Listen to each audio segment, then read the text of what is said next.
ഏതായാലും ബ്രേക്കിന് മുമ്പ് അല്ലെങ്കിൽ ഇന്നത്തെ എപ്പിസോഡ് തുടങ്ങിയപ്പോൾ തന്നെ ഞാൻ പറഞ്ഞിരുന്നു നമ്മുടെ 4ാം ഘട്ടത്തിലെ 2 റൗണ്ടുകളും അക്കരെ ഇക്കരെ എന്ന റൗണ്ടും അതുപോലെ തന്നെ താരോത്സവം റൗണ്ടും കഴിഞ്ഞ 2 പെർഫോമൻസോടുകൂടി അവസാനിച്ചിരിക്കുകയാണ്.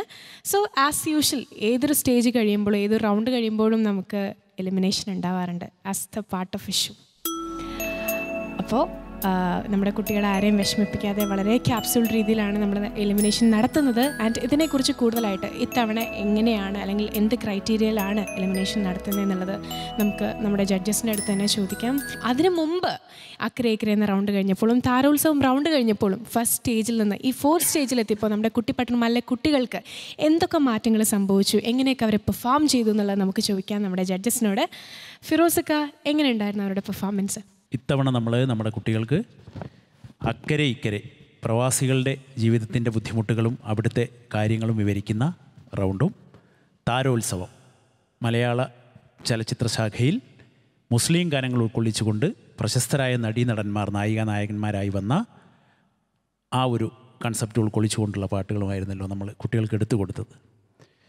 ഈ പ്രകടനത്തിൽ കുട്ടികൾ അവരുടെ പാട്ടുകൾ ഇവിടെ ഞങ്ങൾ കേട്ട് കഴിഞ്ഞപ്പോൾ കഴിഞ്ഞ പ്രാവശ്യത്തെ പാട്ടുകളിൽ ഉമ്മ റൗണ്ടും അതിനേക്കാളൊക്കെ എത്രയോ ഉയർന്ന രീതിയിൽ അവർ പാടിക്കഴിഞ്ഞു എന്നുള്ളതാണ് എനിക്ക് തോന്നിയത്. ഇരുമ്പാടി തട്ടി മുളയാണി വെച്ച് പൊൻകാരം കൊണ്ട് ചുരിക വളക്കാൻ കൊല്ലന് 16 പണം കൊടുത്തവൻ ചന്തു. രത്നമുഖം കത്തിടും മയിലാളെ മുഞ്ചൊളിവിൽ തഞ്ചമേറും കഞ്ചകപ്പൂമോളെ എന്നോട് പറ ഐ ലവ് യു. താളം മേളം ഒരു ഷഹനായി പാടും ഗാനം പയ്യാ ഹോ പയ്യാ പ്യാർ പയ്യാ മുഹബത്തി പെണ്ണിനും ചെറുക്കനും കല്യാണം. കുട്ടികൾക്ക് മനസ്സിലായിട്ടുണ്ടാവും നല്ല എഫേർട്ട് എടുത്താൽ നല്ല പ്രാക്ടീസ് ചെയ്താൽ നമുക്ക് മാർക്ക് കിട്ടും, നല്ല റിസൾട്ട് ഉണ്ടാവുമെന്ന് അവർക്ക് തന്നെ ഇതിൽ മനസ്സിലായിട്ടുണ്ട്. കാരണം നന്നായിട്ട് മനസ്സിലാക്കി നന്നായിട്ട് പോസിറ്റീവായിട്ട് എടുക്കുന്ന നല്ല കുട്ടികളാണ് നമ്മുടെ കുട്ടികൾ. എല്ലാവരും നന്നായിട്ട് പാടുന്ന കുട്ടികളാണ്. അപ്പം വീണ്ടും അവർക്കെല്ലാവർക്കും കൂടി ഒരിക്കൽ കൂടി ഓൾ ദി ബെസ്റ്റ് പറയാണ്. നന്നായിട്ട് പ്രാക്ടീസ് ചെയ്യുക. അടുത്ത റൗണ്ടും നമ്മൾ പ്രതീക്ഷിക്കുന്നു നന്നായിട്ട് തന്നെ നിങ്ങൾ ബെറ്ററായിട്ട് വരുമെന്ന് പ്രതീക്ഷിക്കുന്നു.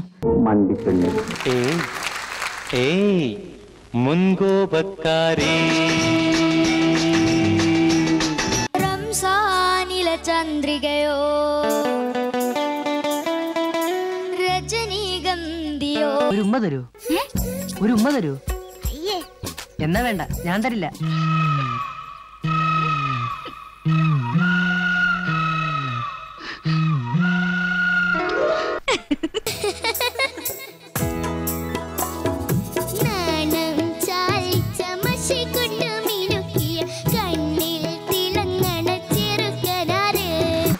റൗണ്ടാണെങ്കിലും അതിൻ്റേതായ ഫീലോട് കൂടിയിട്ട് എല്ലാ കുട്ടികളും പാടിയിട്ടുണ്ടെന്ന് തോന്നുന്നു. അതുപോലെ താരോത്സവ റൗണ്ടിൽ അതിൻ്റേതായ സ്റ്റൈൽ തന്നെ എല്ലാ കുട്ടികളും കൊടുത്തിട്ടുണ്ടെന്ന് തന്നെ പറയാം. ശരിക്കും കഴിഞ്ഞ എലിമിനേഷൻ റൗണ്ടിൽ ഇവിടെ വന്ന് നിന്ന കുട്ടികളിൽ കണ്ട മാറ്റങ്ങൾ, അപ്പം എനിക്ക് തോന്നുന്നത് അത്രക്കും അവർ ഓരോ എലിമിനേഷൻ റൗണ്ടാണെങ്കിലും അതുപോലെ ഓരോ റൗണ്ട്സ് കഴിയുമ്പോഴും അത്രക്കും സീരിയസ് ആയിട്ട് എടുത്തിട്ട് എല്ലാ കുട്ടികളും പ്രാക്ടീസ് ചെയ്യുന്നുണ്ട് എന്നതിൻ്റെ തെളിവാണ്. പേരുകൾ ഞാൻ എടുത്ത് പറയുന്നില്ല. ഞാൻ വിചാരിക്കാത്ത കുറേ കുട്ടികൾ നന്നായി ഇമ്പ്രൂവ് ചെയ്ത് ഈ സ്റ്റേജിൽ പാടിയിട്ടുണ്ട്.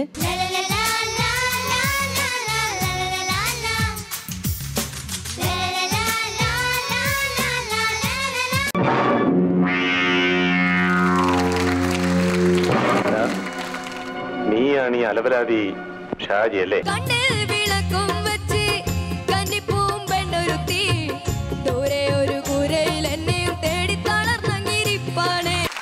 Thank you Sajila. അപ്പോൾ ഇനി നമ്മൾ എലിമിനേഷൻ പ്രോസസ്സിലേക്ക് കടക്കുകയാണ്. അതിനു മുമ്പ് നമ്മുടെ അക്കരെ ഇക്കരെ എന്ന റൗണ്ട് കഴിഞ്ഞപ്പോഴും അതുപോലെ തന്നെ താരോത്സവം റൗണ്ടും അതായത് നമ്മുടെ 4ാം ഘട്ടത്തിലെ ഈ 2 റൗണ്ടുകൾ അവസാനിച്ചപ്പോൾ ടോപ്പ് സ്കോറേഴ്സ് ആയിട്ടുള്ള ഫസ്റ്റ് പൊസിഷൻ സെക്കൻഡ് പൊസിഷൻ ആരാണെന്നുള്ളത് നമുക്കറിയണം. ഏതായാലും നമുക്ക് അവരെ വെൽക്കം ചെയ്യാം അല്ലേ?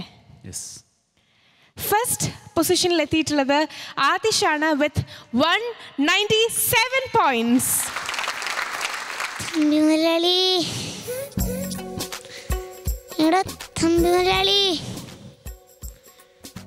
ഓർമ്മയുണ്ടോ ഈ മഞ്ചേരി രാഘവനെ? പടച്ചവൻ പടച്ചപ്പോൾ മനുഷ്യരെ പടച്ചു.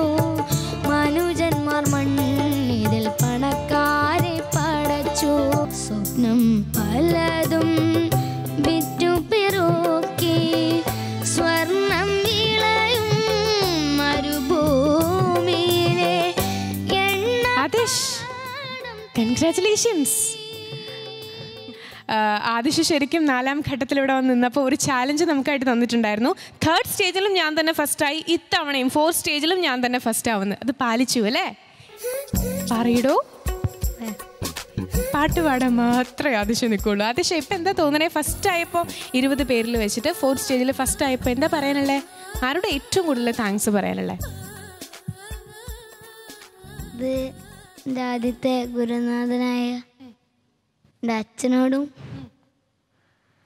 പിന്നെ അന്ന് പഠിപ്പിച്ച വിജയമാഷോടും മോഹനമാഷോടും എൻ്റെ സ്കൂളിലെ എല്ലാ അധ്യാപകരോടും വളരെയധികം നന്ദിയുണ്ട്.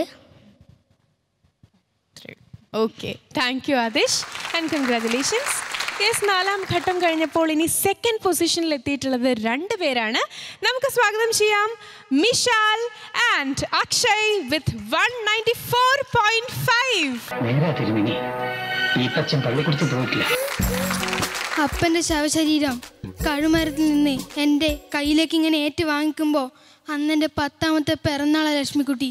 രാവിനിന്നൊരു പെണ്ണിൻ്റെ നാണം തേൻകടലിൽ വെയ്ത്തിൻ്റെ ഈണം.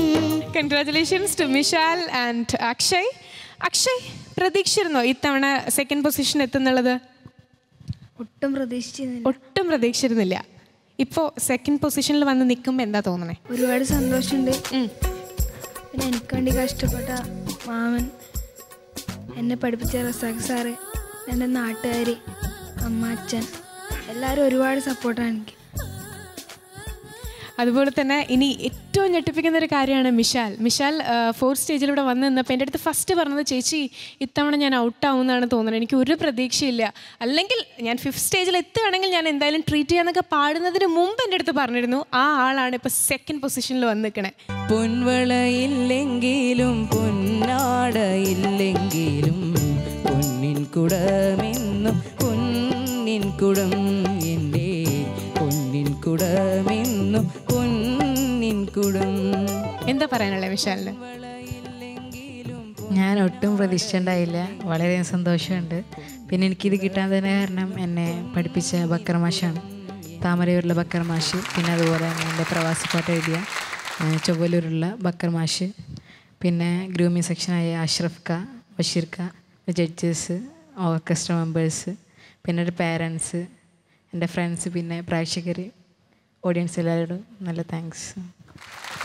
Thank you so much both of you and congratulations. അപ്പോൾ അക്ഷയ്, അതുപോലെ മിഷാൽ ആൻഡ് ആതിഷ്, എല്ലാവരോടും പറയാനുള്ളത് ഇത്ര മാത്രമേ ഉള്ളൂ. ഇതുപോലെ തന്നെ നിങ്ങൾ സിമ്പിളായിരിക്കുക. വീണ്ടും അടുത്ത ഘട്ടം വരുമ്പോൾ നിങ്ങൾ തന്നെ ഈ പൊസിഷനിൽ നിൽക്കട്ടെ കേട്ടോ.